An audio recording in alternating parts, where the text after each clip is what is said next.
Esta tarde nos acompaña en Mega Noticias a Debate la consultora de Integralia, Paulina Crehueras, a quien le agradezco que esté con nosotros. Paulina, ¿cómo estás? Muy buenas tardes. Buenas tardes, muy bien, muchas gracias. Un gusto estar aquí. Gracias. Paulina, ha generado Integralia un reporte especial titulado Implicaciones sociales y políticas del huracán Otis. Hoy se cumple una semana del paso del huracán. ¿Qué balance desde este par de perspectivas tiene Integralia sobre lo que está ocurriendo en el estado de Guerrero?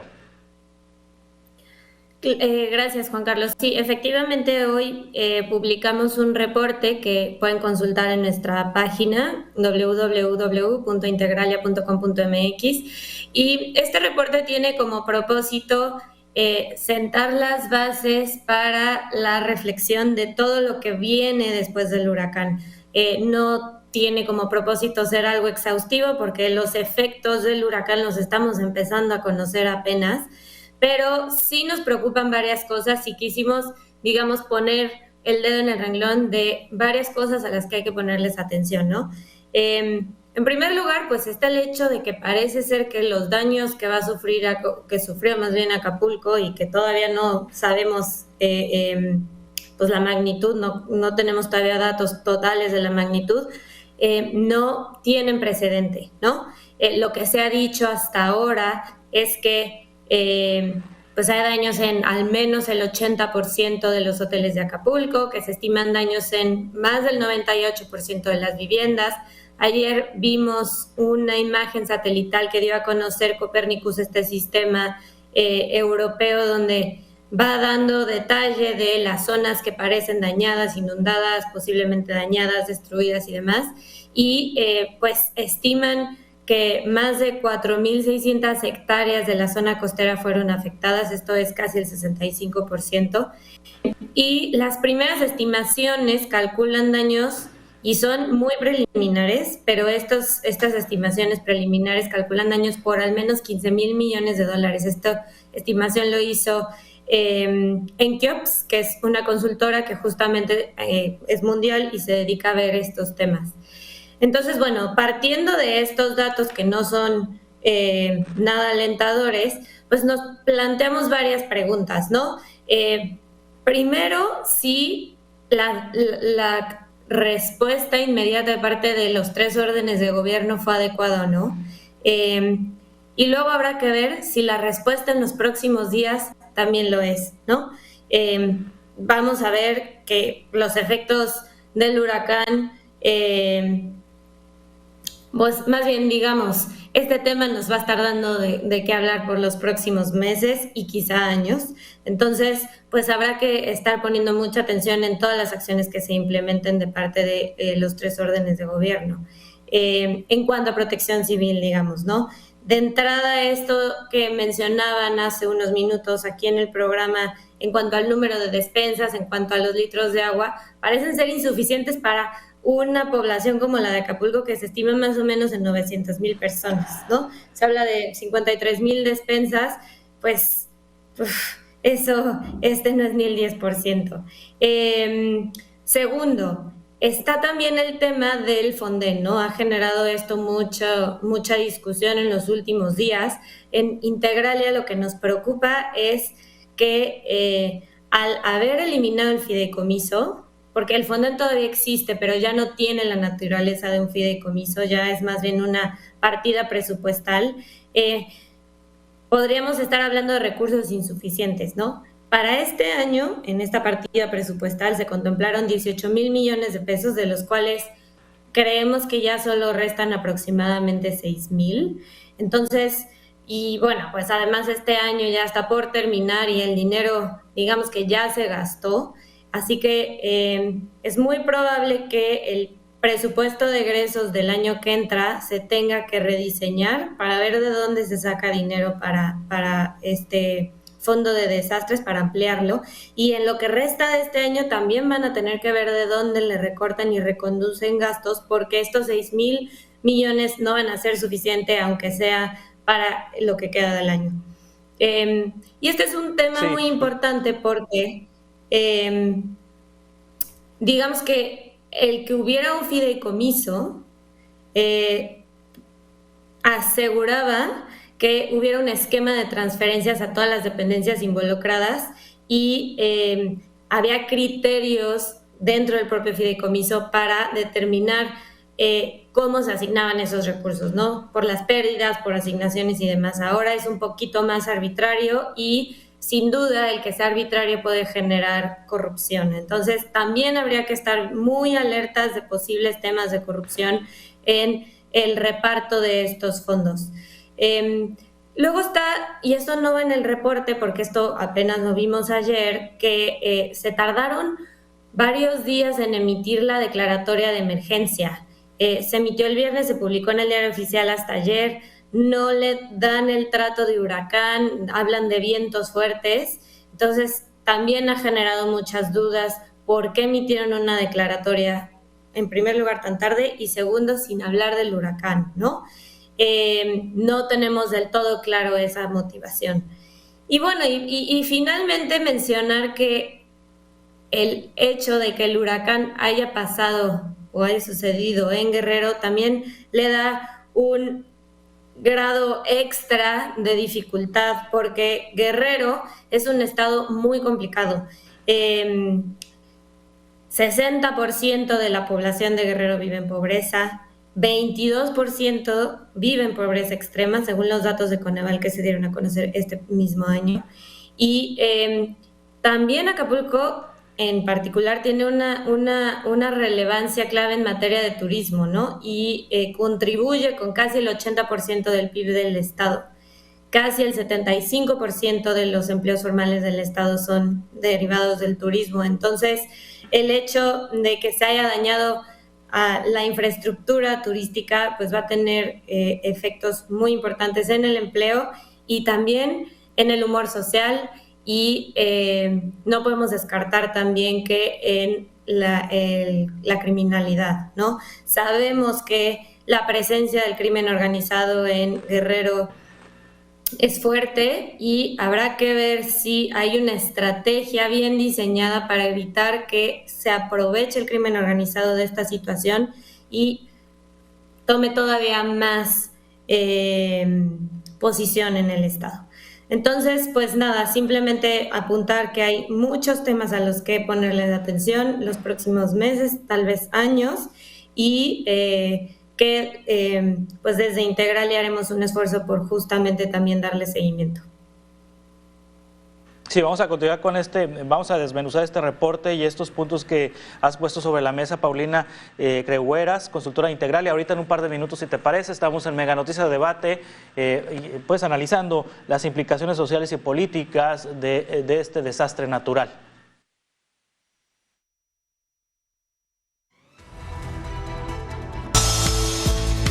A debate con Juan Carlos Zúñiga. A debate con Juan Carlos Zúñiga.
A Debate con Juan Carlos Zúñiga.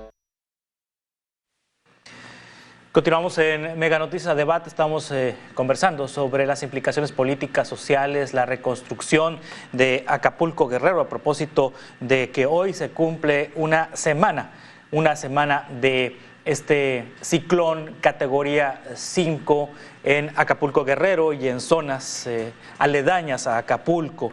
Voy con más información de este desastre.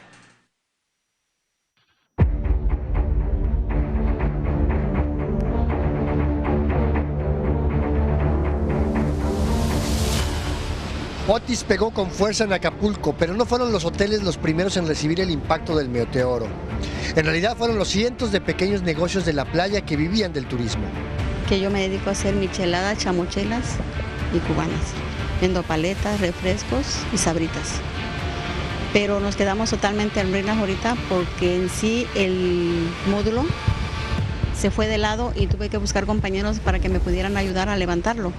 Todo lo que está dentro está devastado, está quebrado, refrigeradores, todo mojado.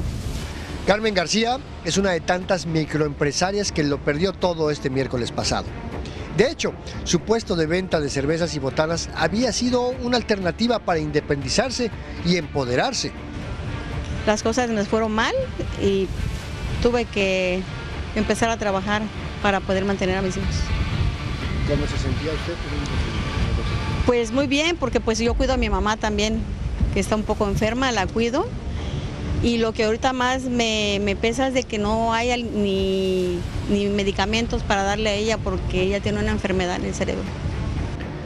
El negocio de Carmen fue de los pocos que no desaparecieron por completo tras el paso del huracán, aunque lo encontró de helado y lleno de agua y todo su contenido prácticamente reducido a basura. Le pedí ayuda a los militares y no me vinieron a ayudar. Como yo pude, junté gente para que me pudieran levantar el puesto porque sí estaba caído, pues. Y aquí alrededor de usted pues hay muchos negocios. Sí, muchos negocios que colapsaron, como es el restaurante El Morro, colapsó. Aquí a los de restaurante Macumbi se les volaron las láminas también de su cocina. Es algo triste para nosotros. Aún así, ella se turna con su hijo para hacer guardias y evitar que se lleven lo único que le queda, con la esperanza de que pronto Acapulco regrese a como era y con ello vuelva el turismo que alimenta su pequeño negocio. Con imágenes de Didier Arceo, Mega Noticias, Andrés Solís. Y la reconstrucción de Acapulco debe ser planeada y aprovecharla para que este destino renazca a la altura de otras ciudades turísticas del mundo, comenta Germán Martínez, senador del Grupo Plural, en entrevista con Mega Noticias. Yo no estaría en contra de que hiciéramos una excepción en la ley de juegos y sorteos. Casinos, sí, de eso estoy hablando. Debemos competir, no Acapulco con Puerto Vallarta, no Acapulco con Cancún, no, Acapulco debe después de esto competir con Las Vegas. Es una gran oportunidad, sí, perfectamente controlada. Y para que haya eso, tocar a un policía debe ser algo grave. Debe haber seguridad y debe haber orden para que pueda existir una ciudad como Las Vegas, para que pueda resurgir. Y se incorpora a esta mesa de conversación sobre Acapulco Juan Key López, presidente de la Asociación Mexicana de Urbanistas. Está ya con nosotros Paulina Creueras, consultora de Integralia. Juan, gracias por tomar esta conversación, por estar con nosotros en Mega Noticias a Debate.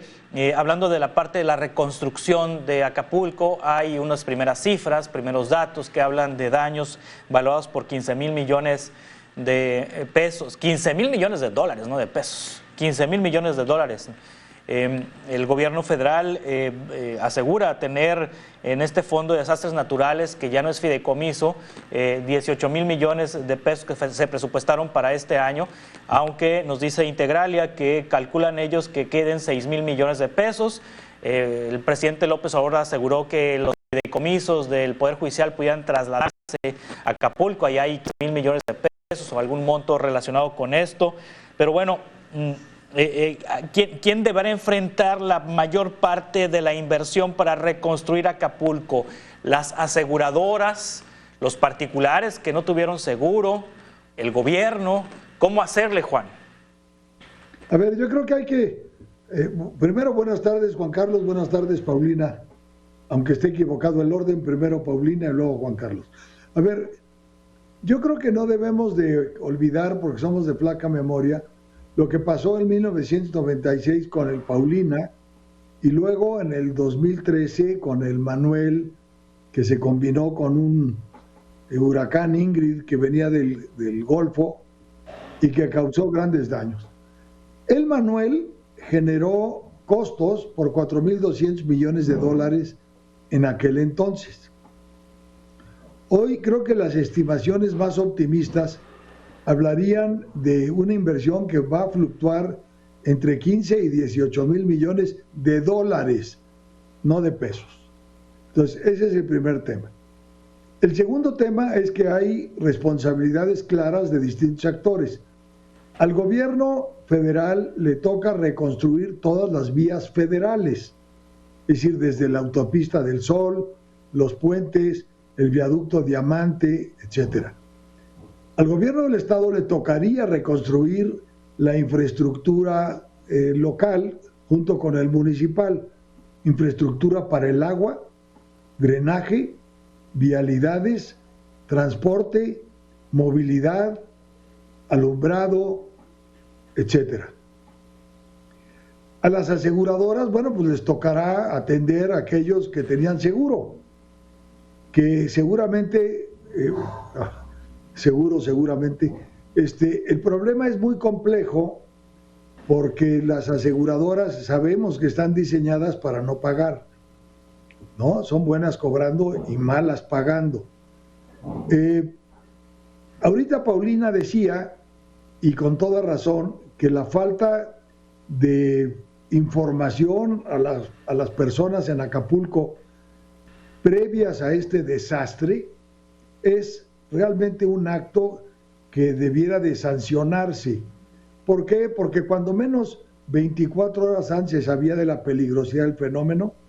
El Centro Internacional de Huracanes de Miami alertó 21 horas antes y nadie le informó nada a la población. Es más, había un evento en el Princess de los mineros y tuvieron que salir huyendo y todavía estaban festejando.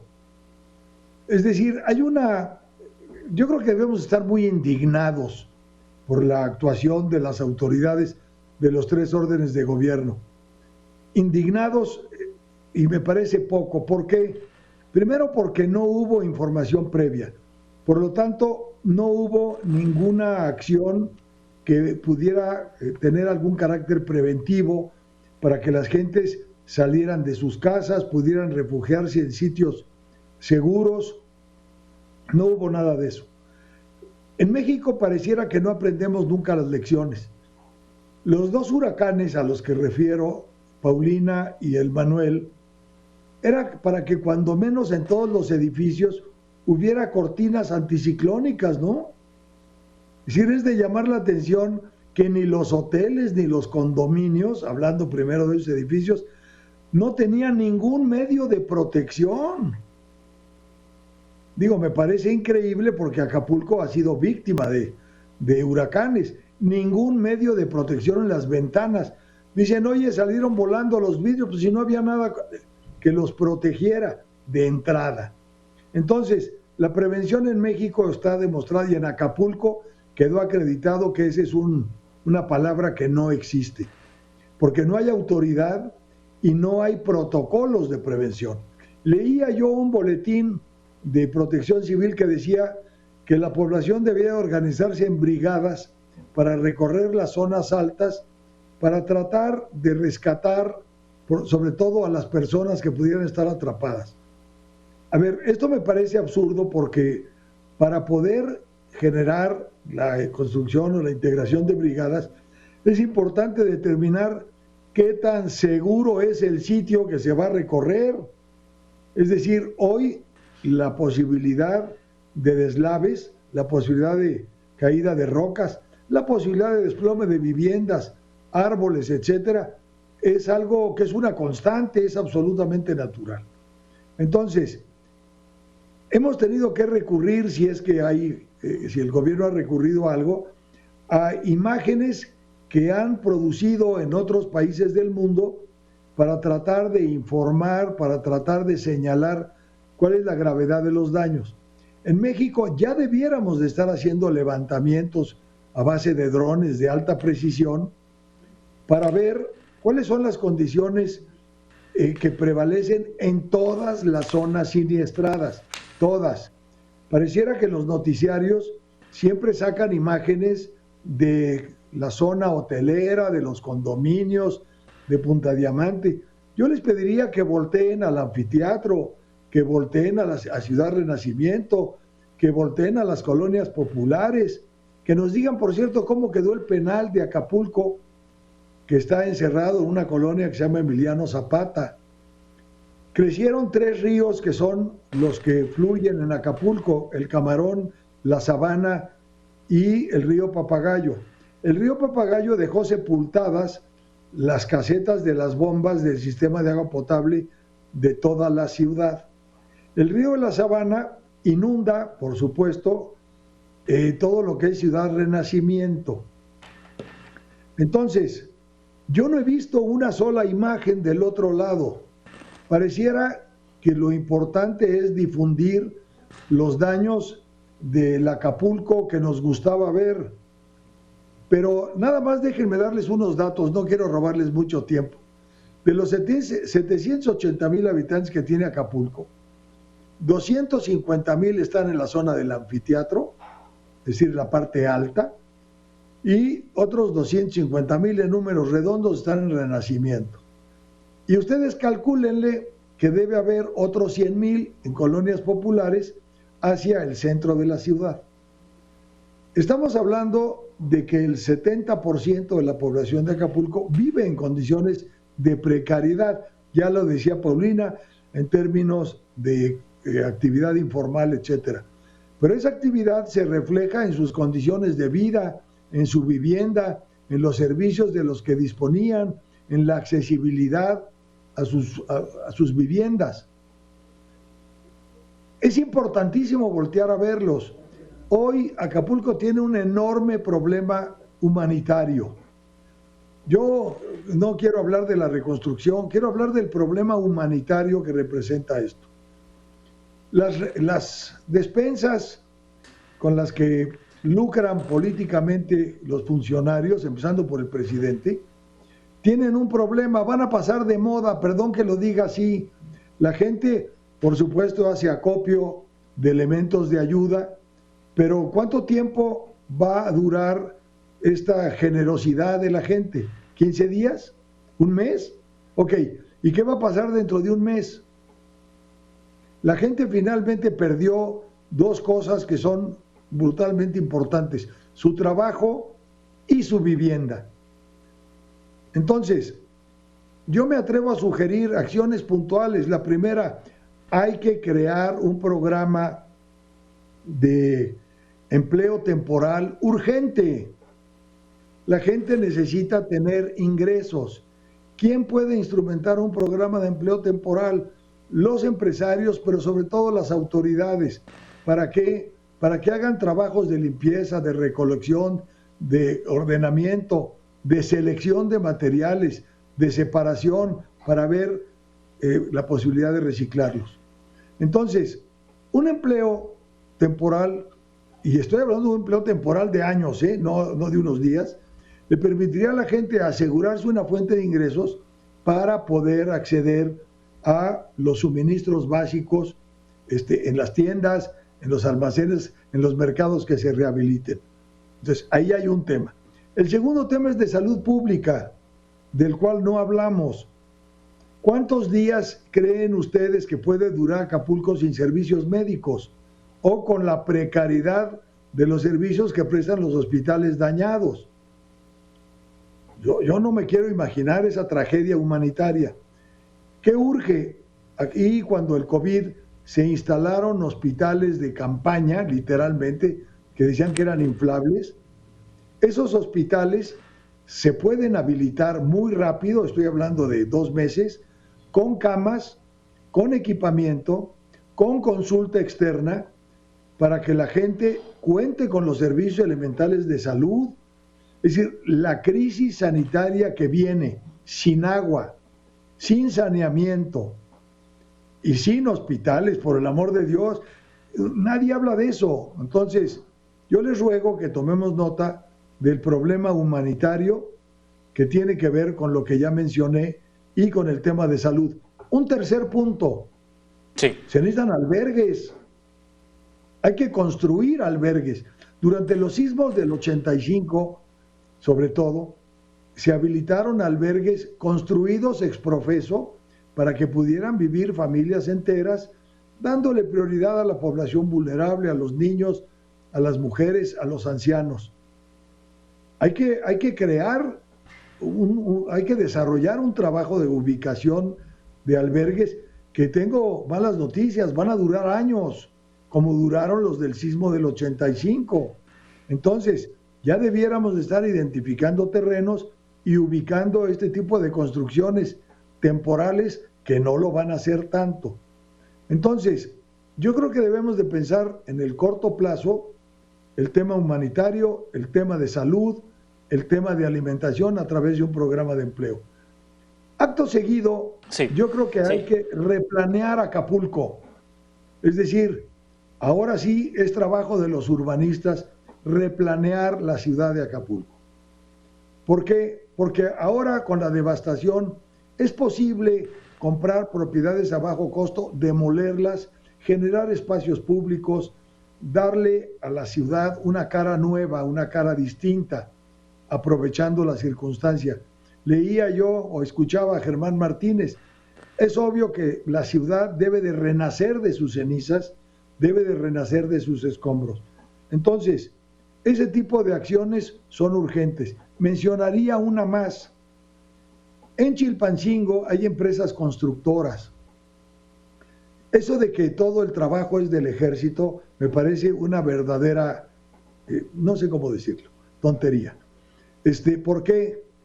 Porque si uno recurre a las organizaciones sociales como la Cámara de la Industria de la Construcción, seguramente en un plan solidario se podría lograr que manden los constructores equipo a Acapulco para recoger escombros, para mejorar las condiciones de la vialidad, para dar paso, y que el gobierno les pagara el diésel y los costos de operación. Pero claro, ni siquiera hay diésel, ni siquiera hay gasolina. El desabasto es terrible. Entonces, con acciones de ese tipo podríamos estar empezando a resolver el enorme problema humanitario que hoy enfrenta Acapulco. Y una más, la seguridad.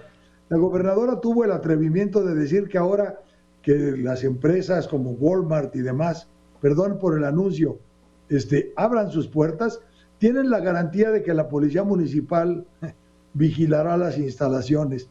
Bueno, yo la verdad sentí ganas de reírme, de enojo. Con la presencia de la Guardia Nacional y el Ejército, la rapiña, el saqueo descarnado que se vivió en Acapulco, no da ninguna garantía a ninguna empresa de abrir sus puertas bajo alguna condición de seguridad y de certeza. Sí, Paulina Crehueras, así como en 1997 el Ejército, así como en 2023, en el 97 el Ejército se hizo cargo de coordinar todos los esfuerzos de rescate a la población. En este caso, en este momento, lo está haciendo nuevamente el Ejército. ¿Hay condiciones para que lo que se ha hecho hasta el momento eviten una irrupción social? No, esto que tocas es muy importante, Juan Carlos.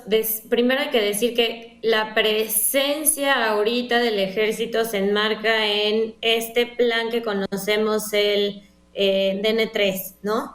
Que justo es DN por desastres naturales. Pero no sabemos a ciencia cierta hasta cuándo se pretende que se vayan a quedar ahí a cargo de todo. El presidente dijo que mañana en su mañanera iba a dar a conocer el plan de estrategia de reactivación de Acapulco. Habrá que ver qué contiene ese plan. Si dentro de ese plan está delimitada la participación de las Fuerzas Armadas, si se prevén mecanismos de coordinación con el sector privado, con la sociedad civil. Quizás es un poco prematuro para delimitar ese plan, pero ya veremos qué nos presentan mañana. Hoy por hoy, definitivamente, pareciera que la presencia de las Fuerzas Armadas está ayudando a temas de, pues, volver a poner las cosas en la medida de lo posible operativas, ¿no? Limpiar caminos, sí.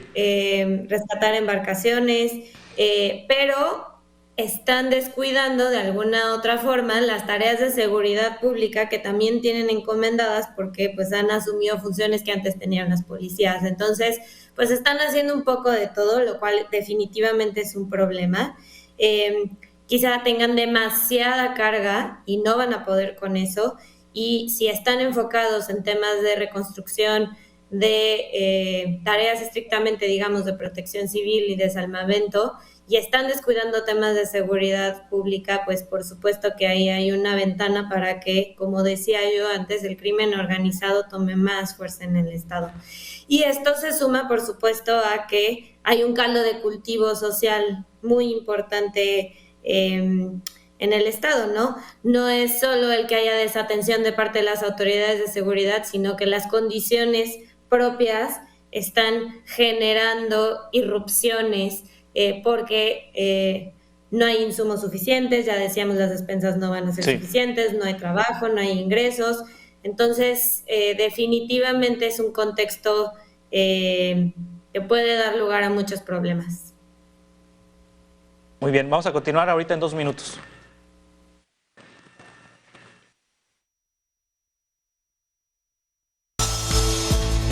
A debate con Juan Carlos Zúñiga.